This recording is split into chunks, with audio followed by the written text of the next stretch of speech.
आज हम बात करेंगे प्रॉपर्टीज ऑफ सॉलिड्स की। सॉलिड्स हैव फिक्स वो शेप। सॉलिड की शेप एक तो फिक्स होती है। सॉलिड की शेप क्या होती है? फिक्स होती है। यानी कि सॉलिड क्या होता है? उसकी शेप फिक्स होती है।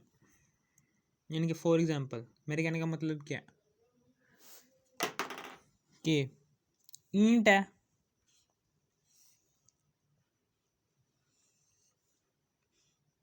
ईंट है, ये क्या है? ये ईंट है। इसको आप गिलास में डालते हो,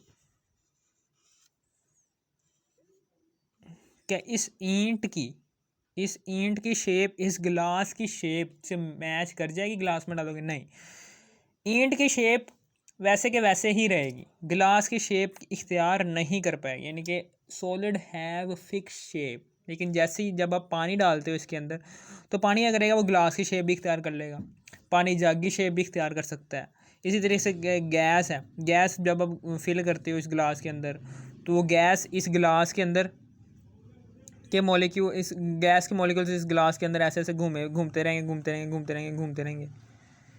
ठीक है ना? ऊपर से ढक्कन बंद कर देते हो। ठीक है ना? गैस के मॉलिक्यूल्स क्या करेंगे? ऐसे ही इस गिलास के अंदर घूमते रहेंगे, घूमते रहेंगे, घूमते रहेंगे। यानी कि मेरे कहने का मतलब क्या है कि गैस और लिक्विड दोनों की फिक्स शेप नहीं होती। जिस भी सब्सटेंस में दोनों लिक्विड को गैस को फिल करोगे ना, वो उसी सब्सटेंस की शक्ल इख्तियार कर लेगी। लेकिन सॉलिड क्या करेगा? वो ऐसा नहीं करता, उस सब्सटेंस की शक्ल इख्तियार नहीं कर पाता, फिक्स शेप होती है उसकी। फिर आ गया सॉलिड है फिक्स वॉल्यूम। सॉलिड का वॉल्यूम एक तो फिक्स होता है, कभी चेंज नहीं होता। सॉलिड का वॉल्यूम कभी फिक्स नहीं होता। सॉलिड है फिक्स वॉल्यूम, इसका वॉल्यूम क्या होता है? फिक्स होता है। फिक्स फिक्स यानी कि ईंट है, वो एक जगह पड़ी हुई है ना, वो पड़ी ही रहेगी। ठीक है ना?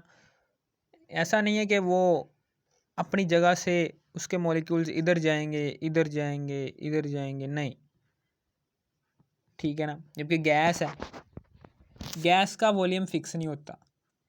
क्यों नहीं फिक्स होता?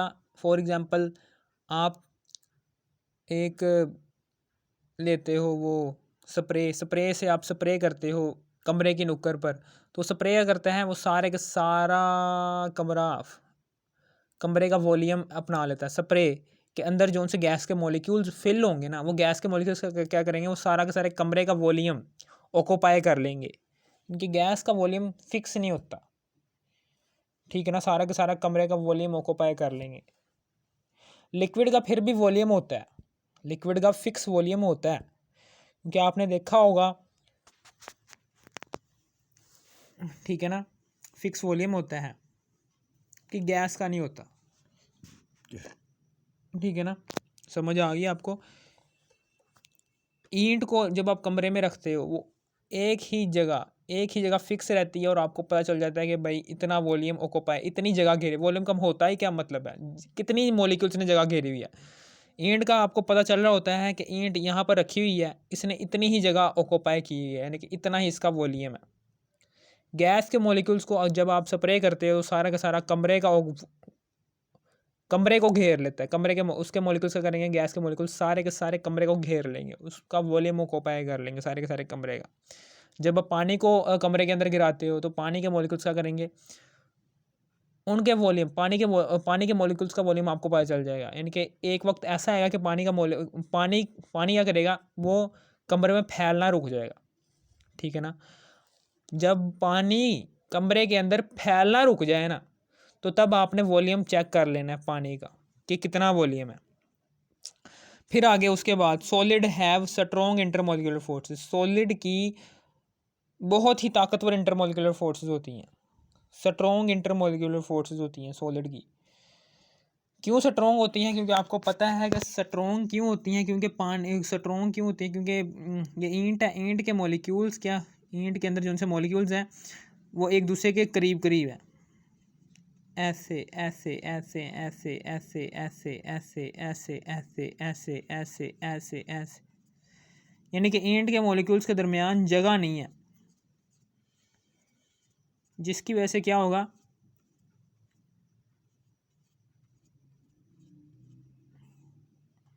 स्ट्रॉन्ग इंटरमोलिकुलर फोर्स बन जाएगी, स्ट्रॉन्ग इंटरमोलिकुलर फोर्सेस बन जाएंगी। जबकि गैस के मॉलिक्यूल्स के दरमियान बहुत ज़्यादा जगह होती है, एक मॉलिक्यूल दूसरे मॉलिक्यूल से 300 टाइम्स दूर होता है, ठीक है ना, समझ आ गई।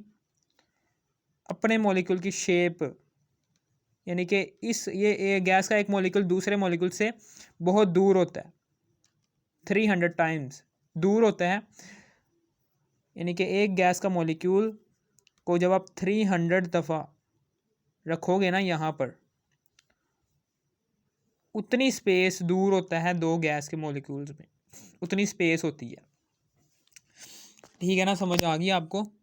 ये है जिसकी वजह से यहाँ पर इंटरमोलिकुलर फोर्सेस वीक हो जाती हैं, यहाँ पर वीक इंटरमोलिकुलर फोर्सेस हो जाती हैं, ठीक है ना, समझ आ गई है। क्योंकि गैस के मॉलिक्यूल्स के दरमियान फासला ज़्यादा होने की वजह से, जिसकी वजह से यहाँ पर वीक इंटरमोलिकुलर फोर्सेस बन जाती हैं, ठीक है ना, समझ आ गई आपको। दे have melting point and boiling point, इनके जो उनसे मेल्टिंग और बॉइलिंग पॉइंट है, चूँकि इंटरमोलिकुलर फोर्सेस स्ट्रॉन्ग है। इंटरमोलिकुलर फोर्सेस क्या है? स्ट्रॉन्ग है। मॉलिक्यूल मॉलिक्यूल के दरमियान कनेक्शन क्या है? स्ट्रॉन्ग है। उनके दरमियान स्पेस क्या है? कम है, जिसकी वजह से मेल्टिंग और बॉइलिंग पॉइंट भी बढ़ जाएंगे। मेल्टिंग पॉइंट क्या होता है और बॉइलिंग पॉइंट क्या होता है? मेल्टिंग पॉइंट किसी भी सब्सटेंस को मेल्ट करने की सलाहियत, और बॉइलिंग पॉइंट किसी भी सब्सटेंस को सॉलिड फॉर्म से गैशियस फॉर्म में कन्वर्ट कर देना, या फिर किसी भी सब्सटेंस को लिक्विड फॉर्म से गैशियस फॉर्म में कन्वर्ट करने के अमल को बॉइलिंग पॉइंट कहते हैं। मेल्टिंग पॉइंट और boiling point, they have melting point and boiling point higher, क्योंकि इनके मॉलिक्यूल, सॉलिड के मॉलिक्यूल्स के दरमियान स्पेस बहुत ही कम होती है, जिसकी वजह से इनके दरमियान हायर इंटरमोलिकुलर फोर्सेस होती है, स्ट्रॉन्ग इंटरमोलिकुलर फोर्सेस होती है।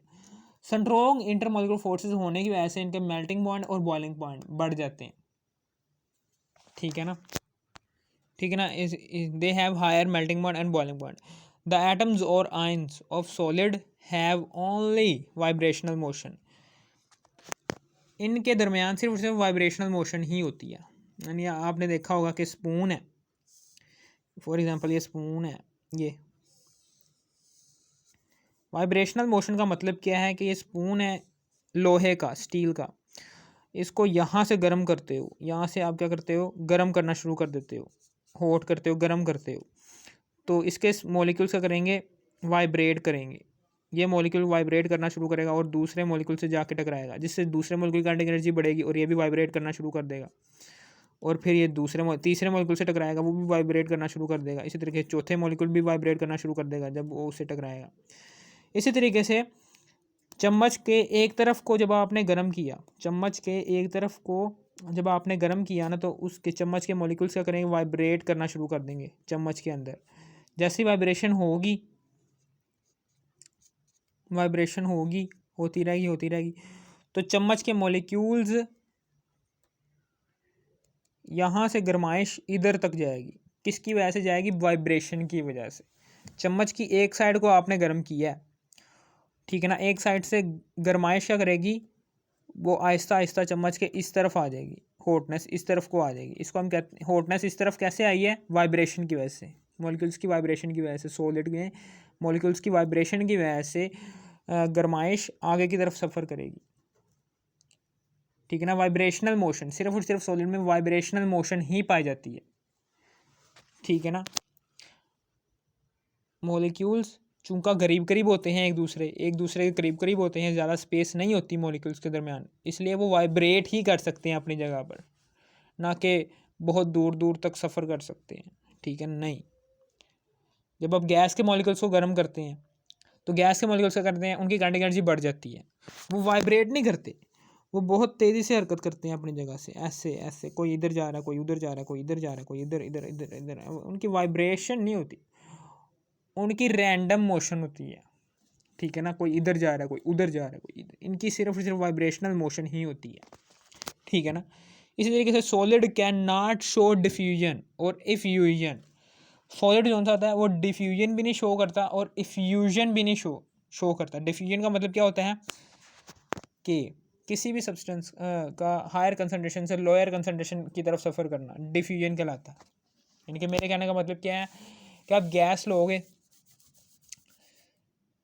गैस को एक कमरे के अंदर स्प्रे किया है तो गैस के मॉलिक्यूल्स क्या करेंगे हायर कंसनट्रेशन से, जहाँ पर आपने स्प्रे किया हो वहाँ पर गैस के मॉलिक्यूल्स की कंसनट्रेशन ज़्यादा होगी, वहाँ से लोअर कंसनट्रेशन की तरफ मूव करेंगे। हायर कंसनट्रेशन से लोअर कंसनट्रेशन की तरफ मूव करना किसी भी सब्सटेंस को, उसको हम कहते हैं डिफ्यूजन। गैस में डिफ्यूजन होती है, लिक्विड में भी डिफ्यूजन होती है। ये देखें, ये है जी पानी लिया यहाँ पर, ठीक है ना, यहाँ पर पानी लिया है, यहाँ पर जब आप इंक का कतरा डालते हो ना, इंक का कतरा डाला है यहाँ पर, तो इंक क्या करेगी हायर कंसनट्रेशन से लोअर कंसनट्रेशन की तरफ सफ़र करेगी, इस तरीके से फैलेगी इंक। हायर कंसनट्रेशन से किसी भी सब्सटेंस का लोअर कंसनट्रेशन की तरफ मूव करने से हम कहते हैं डिफ्यूजन, जबकि सॉलिड में ऐसा नहीं है। जब आप सॉलिड इसके अंदर, सॉलिड क्या करेगा, वो हायर कंसनट्रेशन से लोअर कंसनट्रेशन की तरफ हिलेगा ही नहीं। इसकी मिसाल देता हूँ आपको, ईंट को जब आप कमरे के अंदर रख दोगे ना, वो ईंट क्या करेगी, वो हायर जहाँ पड़ी है वहीं पर ही पड़ी रहेगी, वो हायर कंसनट्रेशन से लोअर कंसनट्रेशन की तरफ सफ़र ही नहीं करेगी। डिफ्यूजन क्या होती है कि हायर कंसनट्रेशन से लोअर कंसनट्रेशन की तरफ मूव करना किसी भी सब्सटेंस का विद अ स्मॉल होल, ठीक है ना। जैसे पंक्चर हो गया टायर, टायर पंक्चर हो गया तो डिफ्यूजन होती है वहाँ पर। उसमें क्या होता है, जब टायर पंक्चर होता है या फिर बैलून फटता है, बैलून फटता है जी, यहाँ पर हवा भरी होती है, हवा क्या करती है, वो हायर कंसनट्रेशन से लोअर कंसनट्रेशन की तरफ सफ़र करती है विद अ स्मॉल होल, ठीक है, इसको हम कहते हैं डिफ्यूजन। ठीक है, समझ आ गई आपको। हायर कंसनट्रेशन से लोअर कंसनट्रेशन की तरफ मूव करना किसी भी मादे की हालत का, उसको हम कहते हैं डिफ्यूजन। इसी तरीके से जब आप पानी भर दोगे यहाँ पर, पानी भी स्मॉल होल से बाहर की तरफ निकल जाएगा, हायर कंसनट्रेशन से लोअर कंसनट्रेशन की तरफ, इसको हम कहते हैं डिफ्यूजन। लेकिन जब आप रेत भर दोगे यहाँ पर, तो रेत इस छोटे से होल में से नहीं निकल पाएगी, हायर कंसनट्रेशन से लोअर कंसनट्रेशन की तरफ नहीं जा पाएगी ये रेत, तो बस सॉलिड शो नहीं कर रहे डिफ्यूजन, बस। और क्या करना है फिर, solid does not show Joule Thomson effect. Joule Thomson effect होता क्या है, ये सिर्फ और फिर सिर्फ गैस में पाया जाता है, क्योंकि गैस का वॉल्यूम फिक्स नहीं होता, उनके मॉलिक्यूल्स के दरमियान, गैस के मॉलिक्यूल्स के दरमियान ज़्यादा फासला होने की वजह से वो कंप्रेसिबल होती हैं। किसी भी गैस को हम कंप्रेस करते हैं, कंप्रेस करने के बाद उसको हम एकदम एक्सपैंड करते हैं ना, तो वो कूलिंग शो करती है, इसको हम कहते हैं जॉल थॉमसन इफेक्ट। यानी कि ये फ्रिज में होता है, फ्रिज के अंदर सिस्टम के अंदर, फ्रिज के सिस्टम के अंदर क्या होता है, फ्रिज के अंदर सिस्टम लगा होता है, फ्रिज के अंदर सिस्टम लगा होता है, सिस्टम के अंदर गैस के मॉलिक्यूल्स, सिस्टम के अंदर जिस भी गैस को आपने भरना है वो गैस भरते हो, और सिस्टम जो सा होता है गैस फ्रिज के अंदर जो सा सिस्टम होता है वो गैस को बहुत ज़्यादा मिकदार में कंप्रेस करके रखता है, कंप्रेस करके रखता है, और फिर उसके बाद उसको हम प्रेशर के साथ फ्रिज के ऊपर वाले खाने में भेजते हैं। जैसे ही गैस को हाईली कंप्रेस करने के बाद हाईली प्रेशर के साथ एक्सपैंड करते हो ना, तो वो कूलिंग शो करने लग पड़ते हैं, इसको हम कहते हैं जॉल थॉमसन इफेक्ट। चूँकि आपको पता है कि सॉलिड जोन सा उसको हम कंप्रेस ही नहीं कर सकते, कोई ईंट को कंप्रेस कर सकता है, दबा सकता है, नहीं, नहीं दबा सकता, ठीक है ना। ईंट को कंप्रेस करके दबा कर कोई एकदम एक्सपैंड कर सकता है, नहीं कर सकता, इसलिए जॉल थॉमसन इफेक्ट शो नहीं करेगा। अगर आपको इस वीडियो की ज़रा सी भी समझ आ गई, थोड़ी सी समझ आ गई, इस वीडियो को कर दो लाइक और सब्सक्राइब, और शेयर भी कर देना। Thanks for watching me.